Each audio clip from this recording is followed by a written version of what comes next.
It's now time for our Dharma presentation. Right. And we had such a wonderful talk last time from John that he was voluntold to continue with the second part of the book, Thich Nhat Hanh's Master Tang Hoi. And I don't know about anybody else, but I love this book.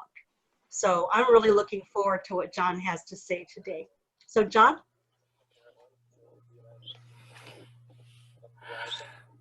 Okay. Good morning, everybody. And hope everybody's have an uneventful Friday 13th. So we are all here today.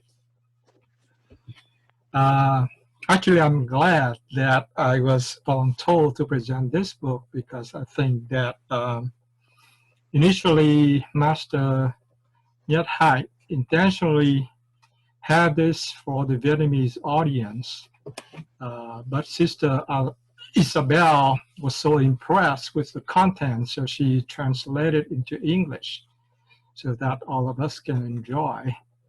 There are lots of historical facts, geography facts that, you know, for Westerners, hard to follow. So I hope that, you know, all my slides on the maps and stuff help a little bit. So the book has 3 parts: introduction and part 1, where Master Tang Hoi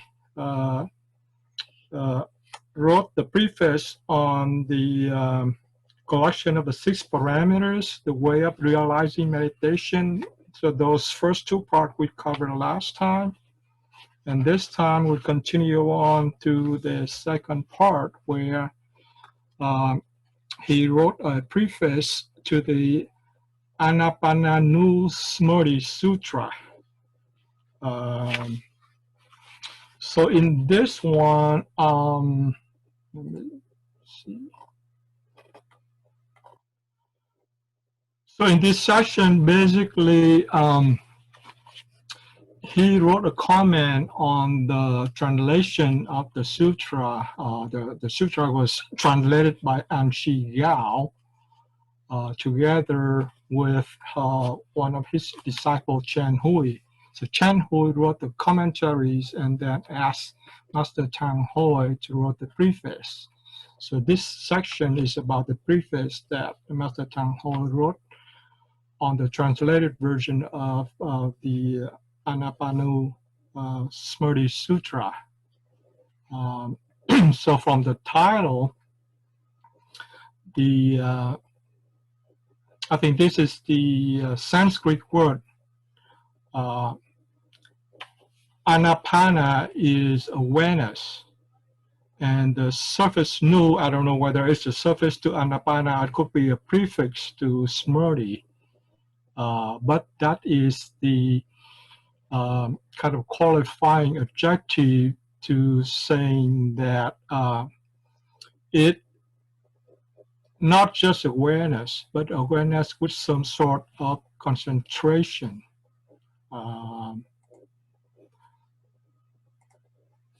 With some sort of interrogative, so you are inspecting, you are investigating while doing this kind of awareness.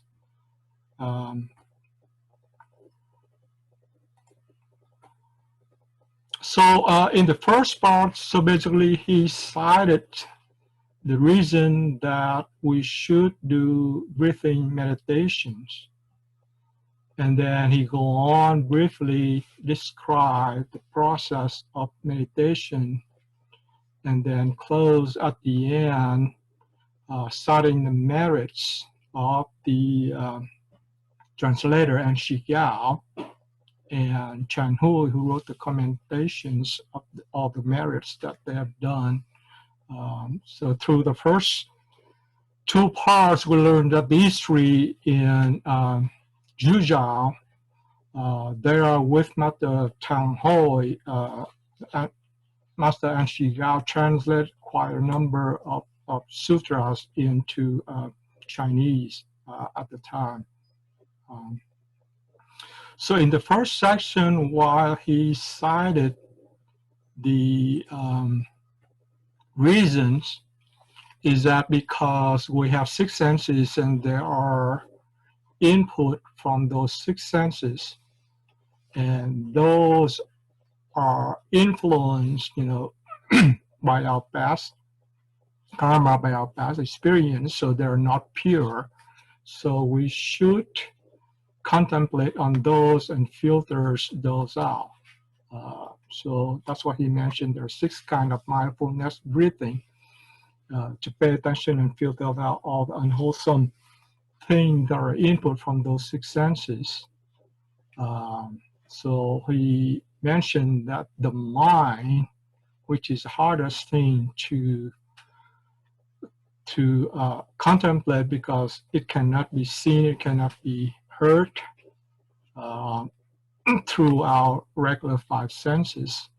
So, when the mind interprets those signals from the five senses, if we're not being mindful, his example is like you are sowing seeds in the dark. You just throw the seeds out without knowing which one is a good seed, which one is bad seed, or whether those seeds lands on the good fertilized land or not.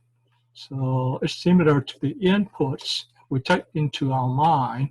If we are not being aware and trying to contemplate and filter out the unwholesome one,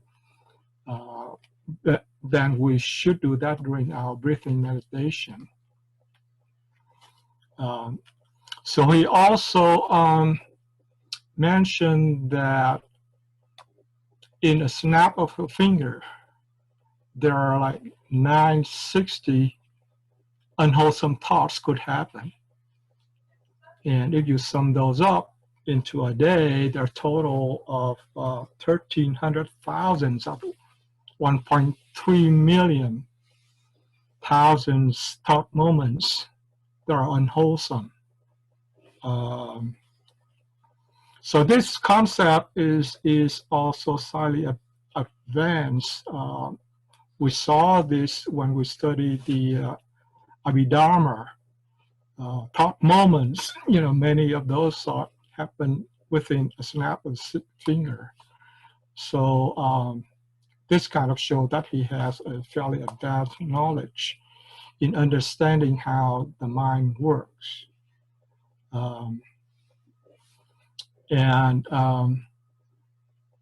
He cited, those things that probably we learned in the past already, the three poisons, which is greed, hatred, and ignorance that could happen when we have, those input that trigger those thoughts. And from that, he mentioned there are four legs, which is desire, cling to being, wrong view, ignorance.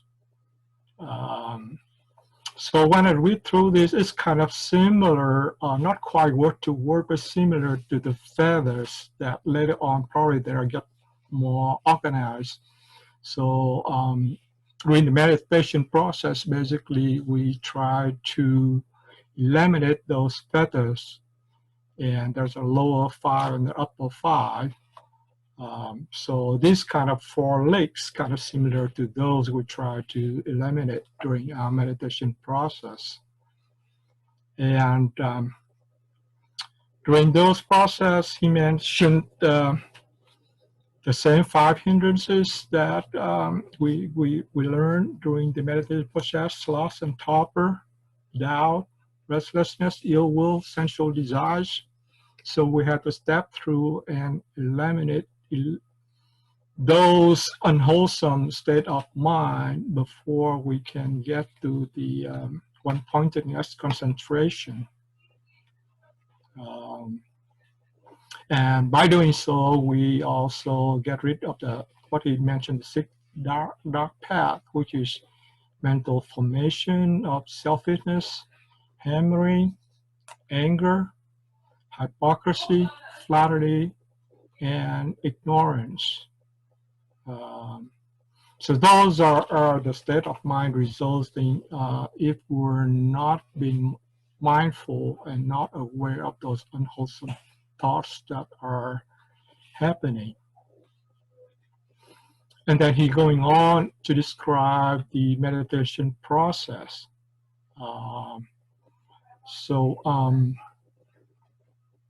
Let's see. So this is similar to the step that I think we're learned in the Tree of Enlightenment book. The Tree of Enlightenment kind of roughly cover through these steps, stages I call during the meditation process to get rid of the 5 hindrances. And his analogy is to say when we go to the first to the second meditative concentration, all the impurities are destroyed, the mind gradually cleared. And when we go to the third concentration step, we start concentrated on where the air entering the nostrils. And then on the fourth one, this that all those impurities have been eliminated. Let me show you a chart I put together when I did DharmaTalk on the meditation process. Let me see. Still coming up that chart. This is what we learn from books, and especially in the BCC course, we have the book on mindfulness in plain English. It also describes these meditation steps. So let me go ahead and share screen. See if I can share here.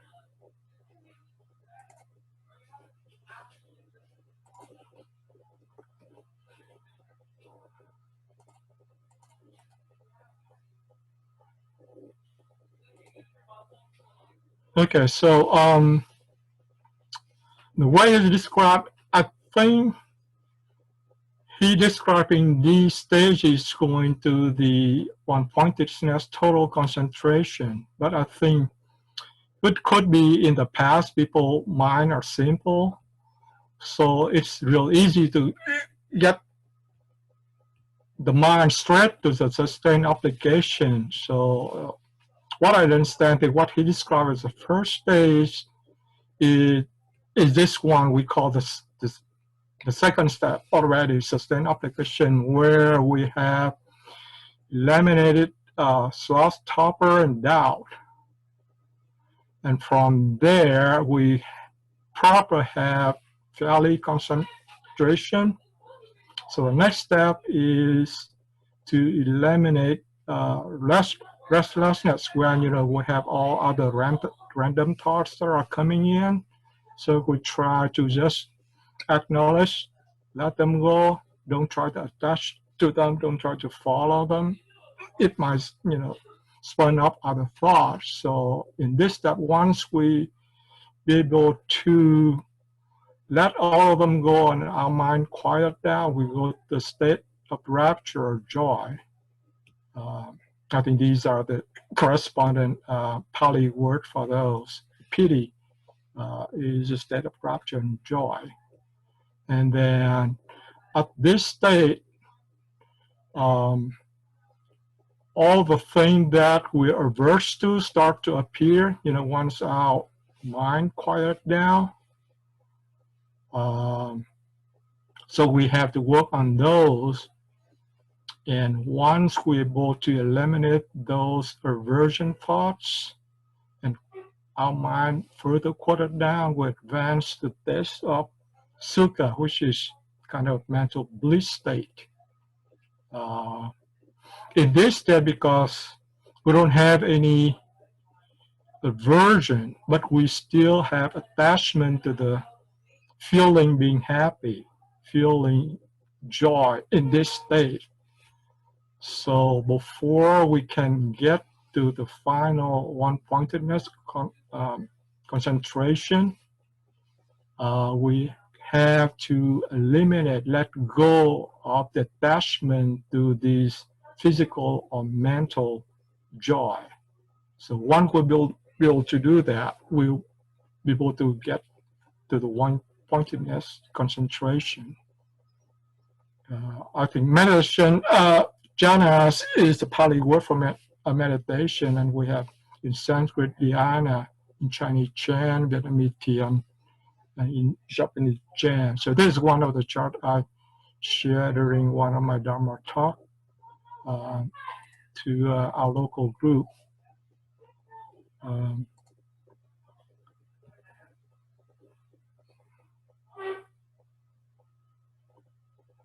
So he mentioned that during this one, if we can maintain the state of concentration 24/7 in 3 days, he called it a small concentration. And if we can maintain that 24/7, 7 days, he said that it is a great concentration. So it's quite an effort. You know, when we're sitting in cushion, it might be not that hard to get to the total concentration mind, but try to stay in that state throughout the day is a fairly challenging task.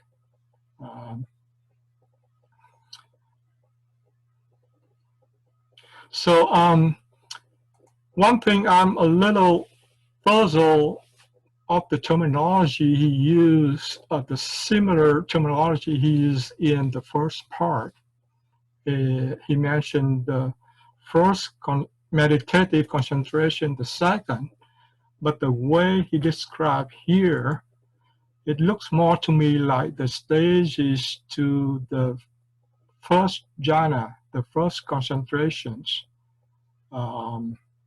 Because breathing meditation, when you reach to the first jhana, your breathing is very light, very subtle. And from that point on, you contemplate more on others than focusing on, because your mind, but at that state is really concentrated. You don't need to pay attention to your breathing anymore, but you start contemplating on the four foundation of mindfulness that he also mentioned here. Let me see.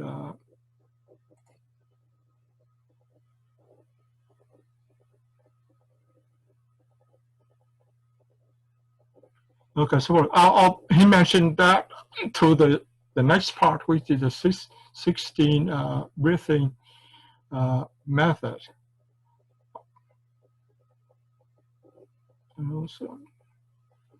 So in this part, he said that when we reach the state of total concentration, all hindrances are destroyed. So it's kind of tell me that, you know, similar as the chart I just showed you, you get through all those 5 hindrances, be able to eliminate them, then we reach to the total concentration. The term used in here on the meditative concentration, it is in the context of this breathing awareness.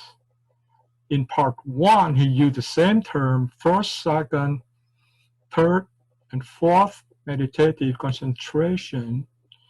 It's more coincide to the first to the fourth jhana. I'll briefly going back to that, you know, when I get through this and relate those to what he described in part 1 later on.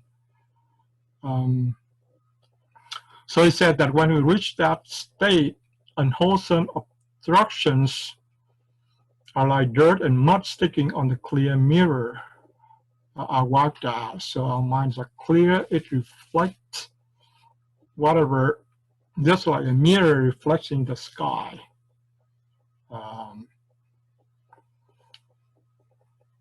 So this is the concept also, I think, in the later part, Master Nyathan said this is a concept is kind of a Mahayana concept developed earlier during those period. So this concept of the mirror wiped out of all the dirt and mud sticking on is pointing to our store consciousness, the alaya consciousness layer.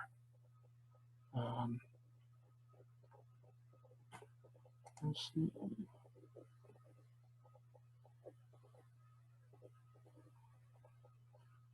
Okay, so and then he concludes by praising An Chi Gao and Peng Chang of their marriage doing this kind of work. So that kind of close out the preface portion, and then he going on to the actual practice of mindful breathing. I think I also share this. I'll bring up this slide that I share through the slides that Craig forwarded you.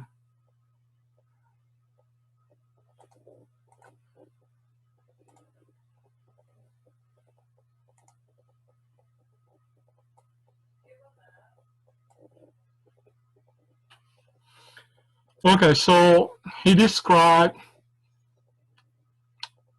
during the practice, there are, he mentioned 8, from counting and then continue on, and then I think we're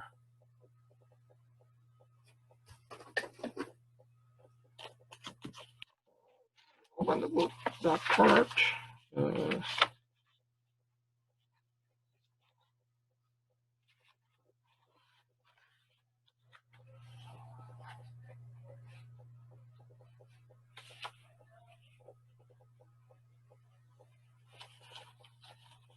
Okay, I'll get back to that when I find that in the book. So he cited 8, but I think in the appendix, Master Nyat kind of cited similar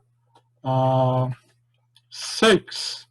So as we gradually moving on to more concentrated, we're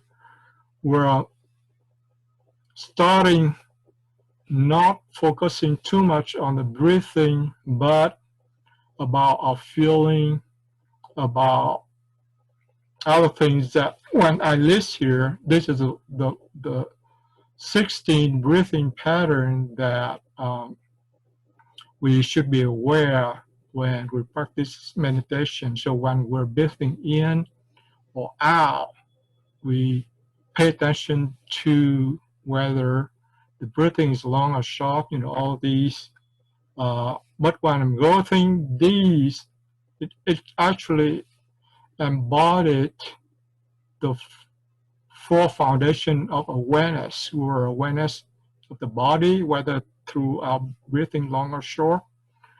We're awareness of the feeling, whether we're pleasant, unpleasant, happy, not happy. About our mind, whether our mind feeling, we're calming the feeling or not calming the feeling. We still have a attachment, or we start, releasing, eliminating all the mental perceptions. And about the Dharma, about impermanence. So I also listed the 16 pattern mentioned in the Apanasati Sutra. They're kind of very similar. There's some minor differences, but they are very similar. So the point of this is, during the practice, we should breathe naturally and aware. He listed in this order, but I don't think that we should stick to this order and kind of forcing our breathing or our thinking on this line, but rather observing, and whatever cases it falls into, we should be aware. So if we breathe, we notice that we have some sort of feeling, and then we observe whether it is an unpleasant or pleasant feeling, or whether it's happy or not happy. So it might be jumping among these 16 patterns, but we should be aware as it happens. Okay,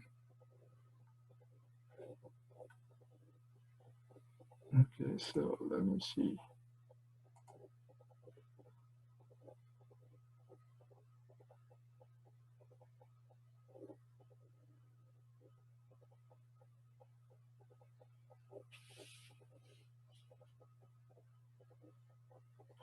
Okay, one thing that a little bit puzzled me also, he mentioned at the end that when you reach the total state concentration,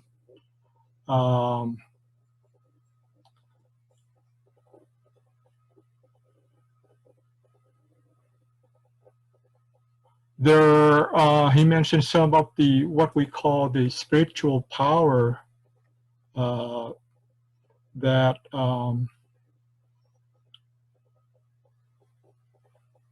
like you can see what happens numberless lifetime. You can see all the worlds in the present moment. You can observe any world, hear any sound. So those, to me, are the what we call spiritual power, and these you could obtain during samatha meditation rather than insight meditation. I don't know whether back then they have clearly separate those two or not, but in today's literature, we separate samatha, which is tranquility meditation, versus insight meditation, and these spiritual power. The master in the past could obtain during samatha meditation. So to link to this, let me flip back to the meditation states that he mentioned in the first part. Let me see where.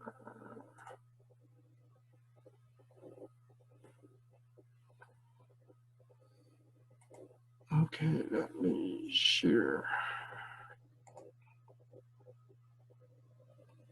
So this is a chart I also put together, kind of describe the first to the fourth jhana. So once you reach the first jhana, one pointedness, you still have to maintain focus in eliminating the 5 hindrances to maintain in the first jhana. So once your mind quiets down enough, you don't need any effort to eliminate, like sloth, torpor, doubt, those hindrances that let you go to the initial and sustained application. You don't need those effort anymore. Then you advance the second jhana. So in his first part, he described that the first meditation concentration is like a person escaped from enemies to high mountains. So those enemies are like the 500 hindrances. So if we escape from them, and then he described the second meditative concentration is that even though you escape, but you still have some anxiety about those enemies. So those are your internal mental part instead of the physical external. So that is kind of similar. What I see here, all the physical hindrances are gone, but you still kind of concerned about that. But when you totally let go or not worry about that anymore is where you advance to the second meditation state. And then in the first part, when he described the second, well, that second is that you don't have, still have some anxiety. So on the third part, he said it's like a lotus flower with strong stem and roots, but the bud is still underwater. So if, where's that? So if you look at here, so you'll be able to get rid of all the aversions in your thought, but you're not quite pure. So it looks like the bud. You grow very strong in your mind concentration. It's like the stem and the roots of the lotus. But the bud of the lotus is still underwater because you haven't let go of your attachment to this state of joy and mental bliss.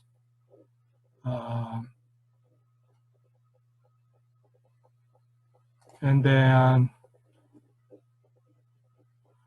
he said in the fourth concentration meditation state, the idea of wholesome, unwholesome are eliminated.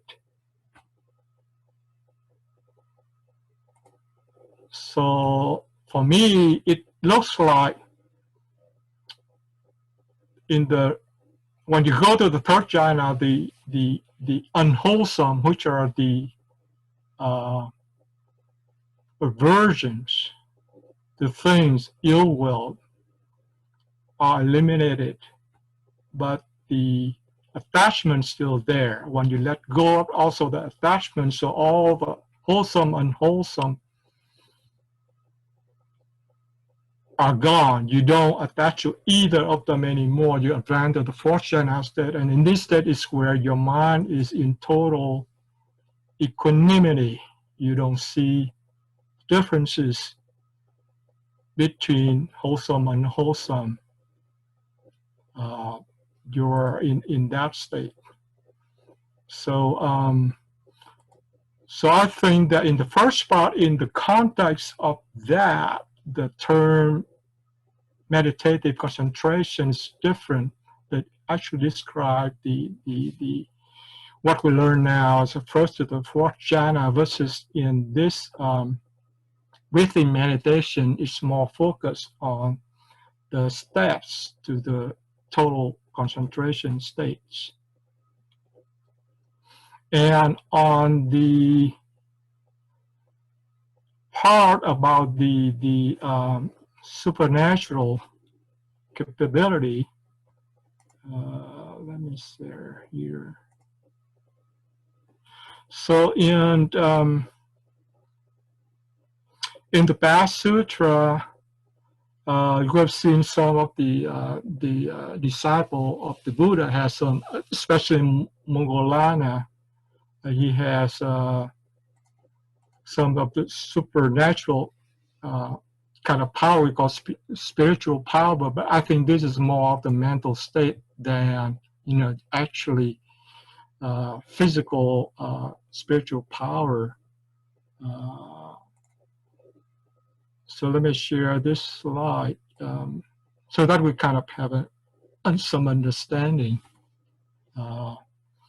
So when you advance through the first to the fourth jhana, you could break to in any of these if you have transcended the concept of form, which is sight. We develop what they call divine eye. You can see the whole world as things are in front of you in the scripture that said, as you see things in your palm. When you transcend the notation of sound hearing, then you develop divine ear. You can hear, any voices in this universe, similar to what we learned about Avalokitesvara Bodhisattva. She developed this kind of supernatural power, spiritual power. When we transcend the notation of space, because space dimension is where we have that capability in our mind. We can walk through wall, we can walk on water. Physical thing won't hinder us anymore. The same thing on the time concept. When we transcend that in our mind is so clear that we can see past, present, future. And when we transcend the mind consciousness concept, is where, every mind is our mind. So we can, what we call read minds, basically. Every mind is your mind is everyone's mind. And then the last one is the transcend the concept of karma. You are escape from the karma concept, and then you can see past, present, future karma. So through past scripture, you can see, some of the disciple of Buddha has kind of mentioned this kind of spiritual power. But I think back then they see it more like an actual power. But I think our age we understand more about our mind. It's about the state of mind where you kind of perceive those kind of things. I think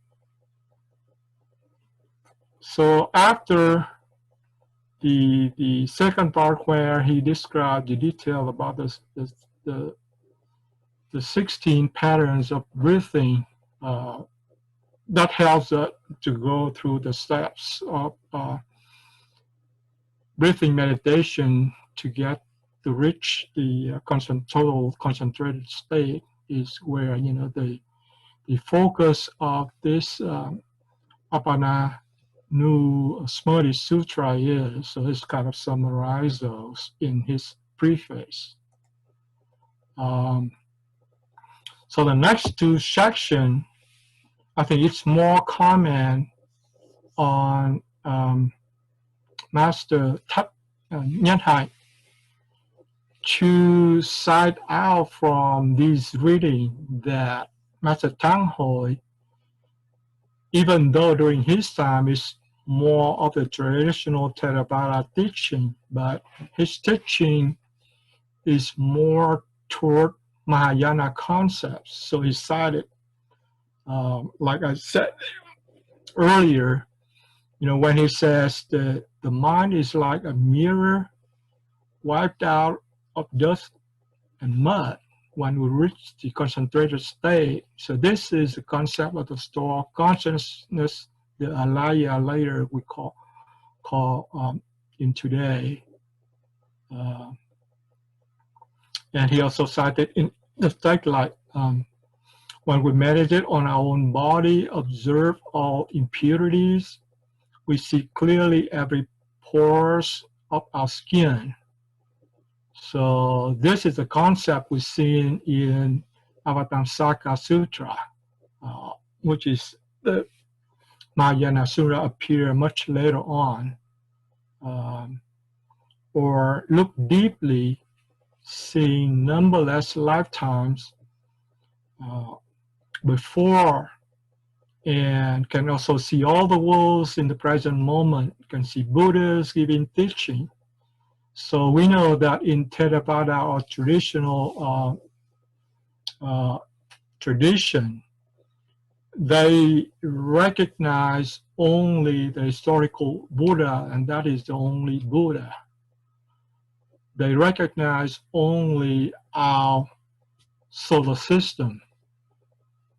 But when in this one you see he mentioned all the worlds, that is not only our world, there are other worlds. So that is Mahayana concepts, that there are other worlds beside our samsara worlds. We see later like Pure Land world, all the like Nagas world, Dragons world, we see later on in Mahayana Sutras.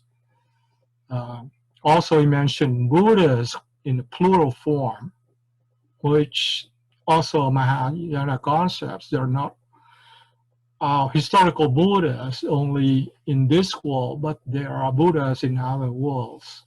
So those are the points that Master Nyathan pointed out that very advanced in Master Tang Hoi teaching, those Mahayana concepts.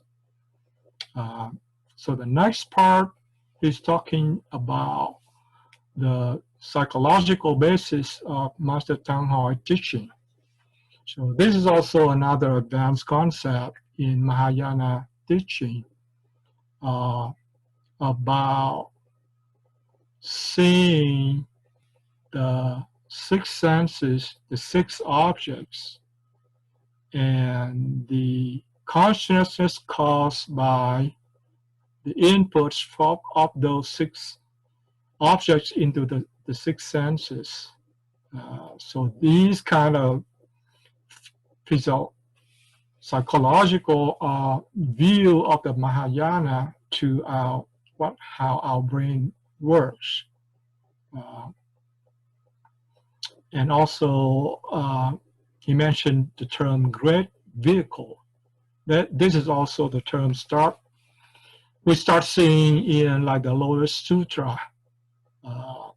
Those Mahayana Sutra later on, we start seeing that the small vehicle, the great vehicle concept.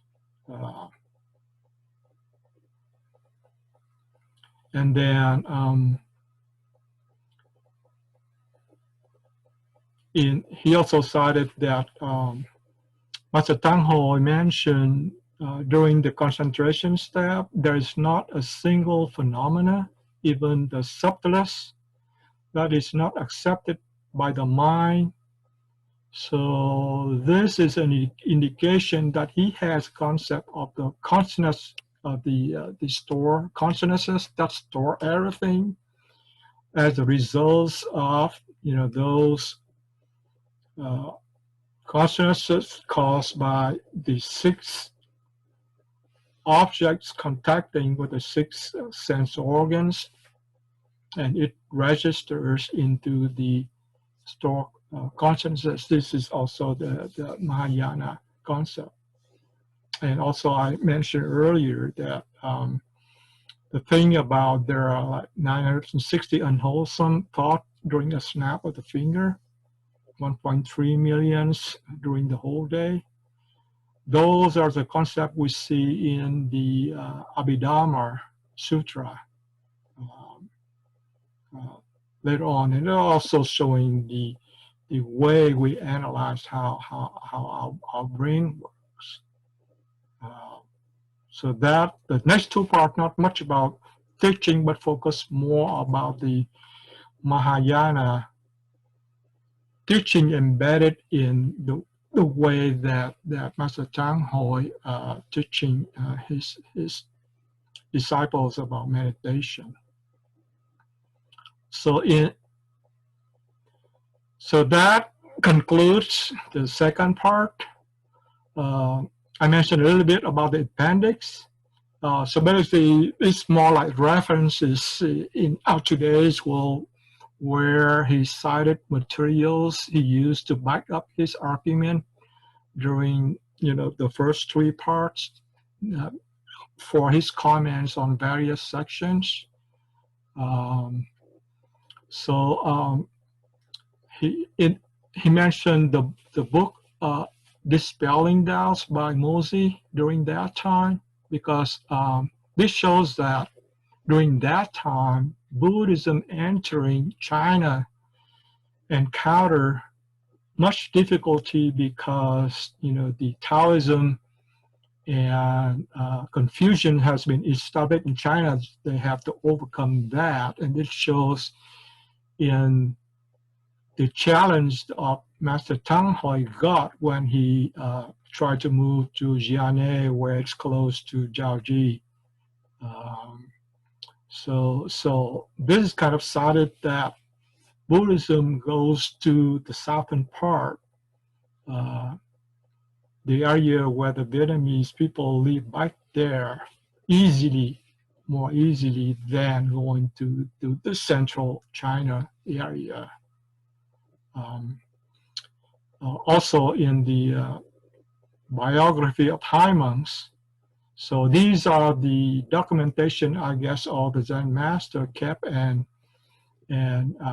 propagate down the traditions of all the well-known high monks in the past.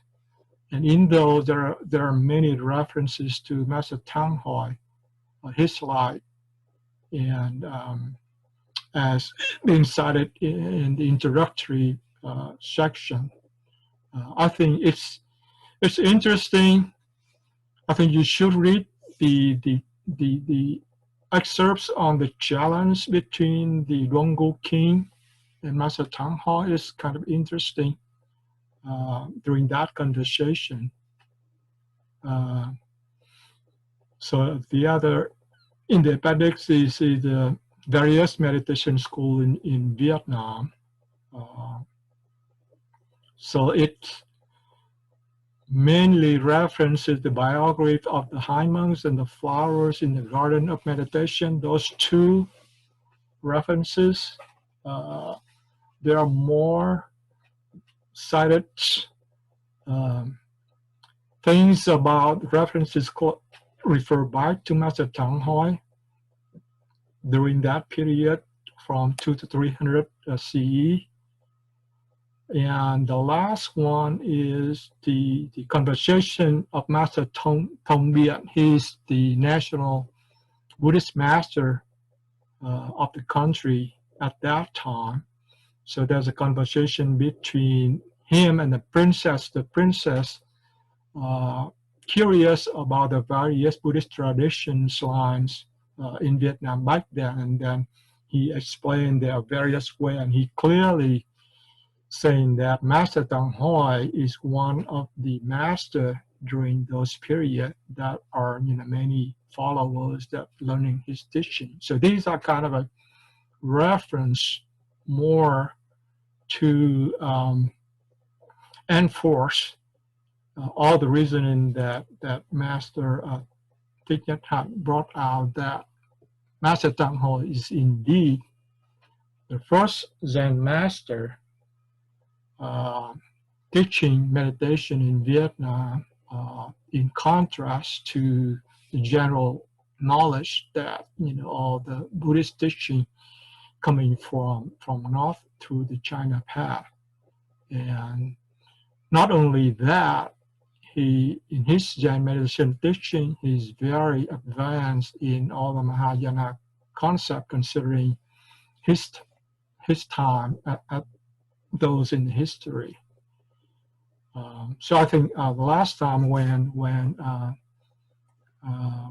Teal asking the question, I'm not quite answering it. I think kind of Fernando kind of jumped in, and so this is clearly saying that, yeah, historically, time-wise and place-wise, he's the first Zen master.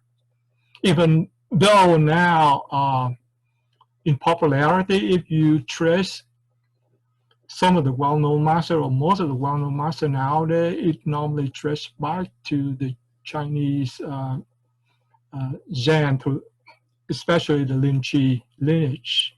But historical, Master Tang Hoi is indeed the first Zen master of Vietnam. And my comment also reading through this is, even in this book, in the Vietnamese copy, he used the word Bud, B-U-T, for Buddha, instead of the commonly used word Phật for Buddha nowadays, because the word Bud in one of those site references were used in Jiaoji during those periods because Buddhism moving to Vietnam through that sea path from India, and the local people use the word Bud for Buddha. So Mata Tek Nhat Hanh, because of that, he advocates, at least we know in Plum Village and all his disciples, they use Bud instead of Buddha. But I think in terms of popularity, most of the people now still use the word Phật, and because there are so many poems, verses that we use today have the word Phật for the rhyme. So if we change it to what Bud, it totally destroy the remix. So that's why I think people, in popularity, people still try to use the word, prefer to use the word Phật because it's more rhyme. For example, the famous Pure Land chants Namo A Di Đà Phật. So if we change it, Namo A Di Đà Bụt, it doesn't sound very good. So I think that is conclude my talk for the second part. I hope that it bridging the gap between East and West in terms of all the terminology, all the history, geography, names used in this, and hopefully you kind of get an idea and learn through this. We have another angle of the meditation process, and like we said, we have like 84,001 gates, Buddha gates. So hopefully this open another gate, another angle for you to improve and practice your meditation.